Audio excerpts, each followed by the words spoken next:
پیارے بچوں، حسن اس وقت بہت چھوٹا تھا جب اس کی والدہ اسے اکیلا چھوڑ کر اس دنیا سے چلی گئی تھیں۔ ستیلی ماں کی مسلسل مار پیٹ اور ہر وقت برا بھلا کہنے نے اسے انتہائی ڈھیٹ اور بالکل بے حس بنا دیا تھا، اسی لیے وہ ہر کسی سے جھگڑتا رہتا تھا۔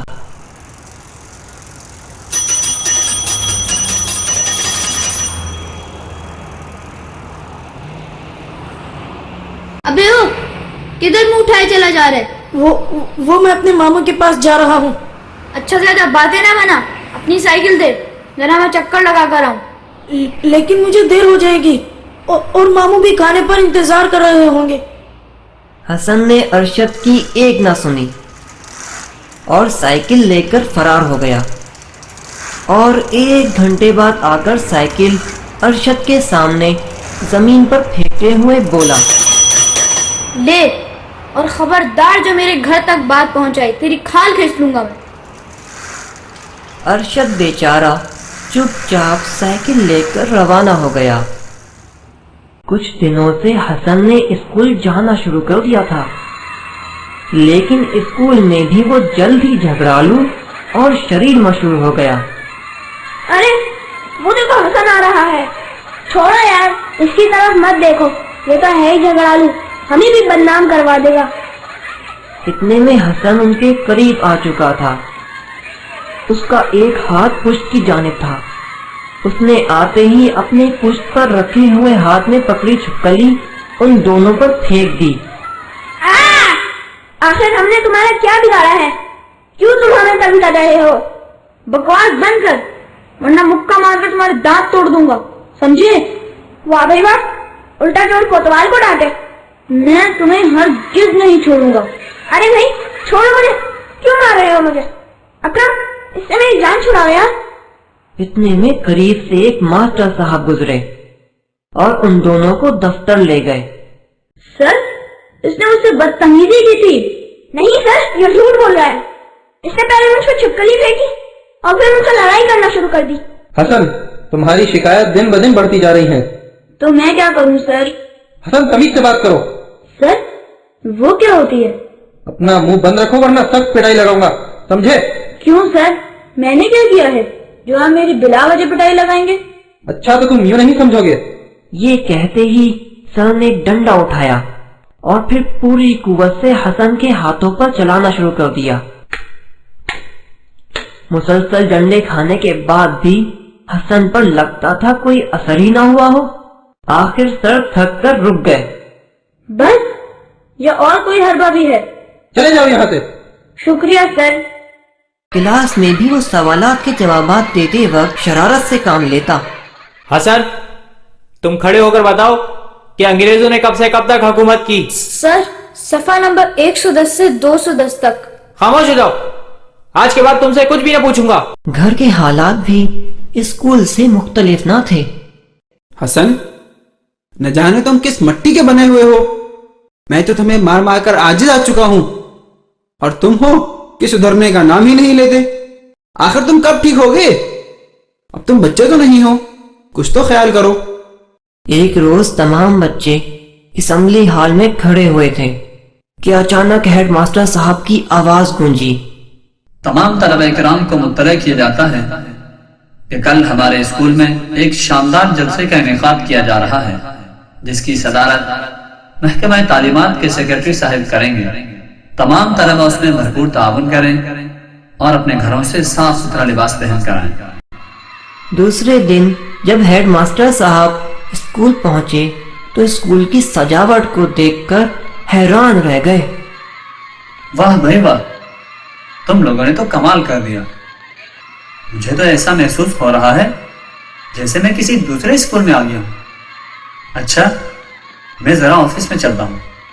عمیر، آپ ایسا کریں، ماسٹر ندیم کو کہیں کہ وہ آفس میں آ جائیں، میں ان سے کچھ بات کرنا چاہتا ہوں۔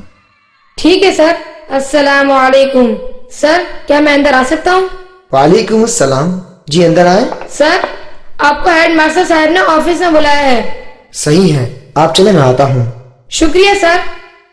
سر، کیا آپ نے مجھے بلوایا تھا؟ جی ہاں، وہ دراصل مجھے حسن کی جانب سے کھٹکا لگا ہوا تھا. ایسا نہ ہو کہ وہ سارا پروگرام خراب کر دے.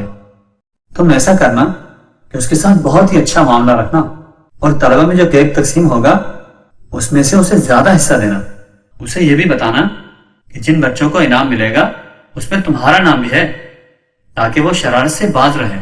صحیح ہے سر. اور پھر کچھ ہی دیر بعد محکمہ تعلیمات کے سیکریٹری صاحب کی کار اسکول میں داخل ہوتی ہوئی نظر آئی. ہیڈ ماسٹر صاحب خود انہیں لینے کے لیے گئے. اتنے میں اسکول کے چپراسی نے ہال کی جانب دوڑ لگا دی. ارے دروازہ اندر سے کس نے بند کر دیا؟ چلو دوسرے دروازے سے داخل ہو کر کھول لوں گا.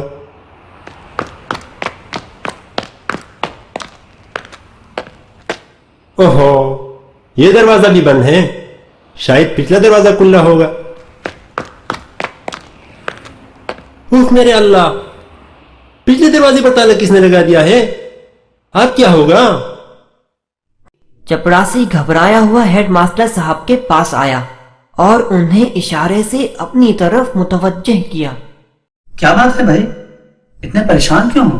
وہ سر کسی نے ہال کے دونوں دروازے اندر سے بند کر دیے اور پچھلے دروازے کو بھی تالا لگا دیا ہے. اف میرے اللہ، یہ ضرور حسن کی شرارت ہے. خیر تم ایسا کرو، تالا توڑ ڈالو.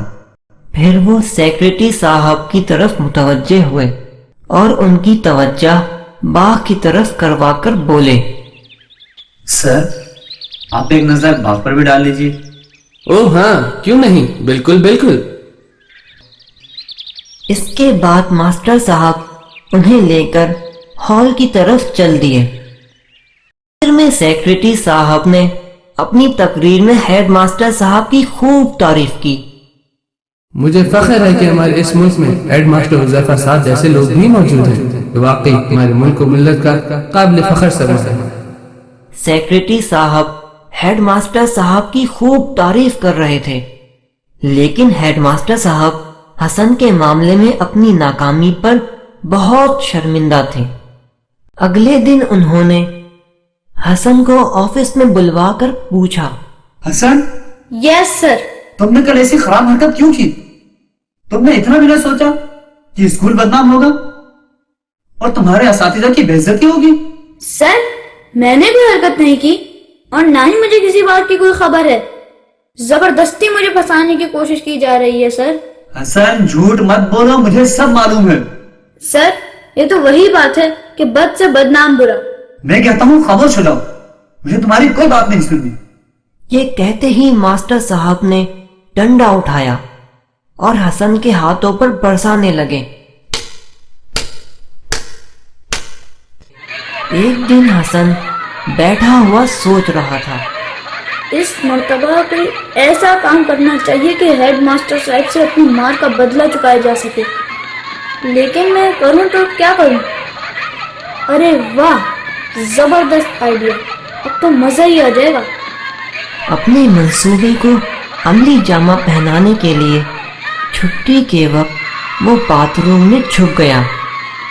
جب تمام اسکول خالی ہو گیا تو حسن چپکے سے نکلا اور ہیڈ ماسٹر صاحب کے کمرے کی کھڑکی سے اندر کود گیا اور چپکے سے سالانہ امتحان کے پرچے اٹھائے اور اسکول کی پچھلی دیوار سے کود کر گھر چلا گیا. پھر جو ہی وہ اسکول میں داخل ہوا اسے معلوم ہو گیا کہ اس کی چوری پکڑی گئی ہے اور اب اس کے بارے میں مشورے ہو رہے ہیں. ادھر آفس میں تمام اساتذہ حسن کی مخالفت میں رائے پیش کر رہے تھے. سر پانی سر سے اونچا ہو چکا ہے، حسن نے چوری کی ہے. سر اسے تو پولیس کے حوالے کرنا چاہیے. سر کم از کم اسے اسکول میں رکھنا تو سراسر بیوقوفی ہے. اسے یہاں رہنے دیا گیا تو دوسرے لڑکے بھی خراب ہو جائیں گے. ایک گندی مچھلی پورے تالاب کو گندا کرتی ہے. سر اگر اس بات کو نظر انداز کر دیا گیا تو اسکول کی کوئی حیثیت نہ رہے گی اور ہم لوگ بدنام ہو جائیں گے. سر ہیڈ ماسٹر صاحب تمام باتیں خاموشی سے سنتے رہے، لیکن ان کے دل سے یہی آواز آ رہی تھی، تم نکمے ہو، پڑھانا نہیں جانتے. کیا صرف مارنا ہی علاج ہے؟ کوئی نئی تدبیر کرو. حسن کو تباہی سے بچانا تمہارا کام ہے.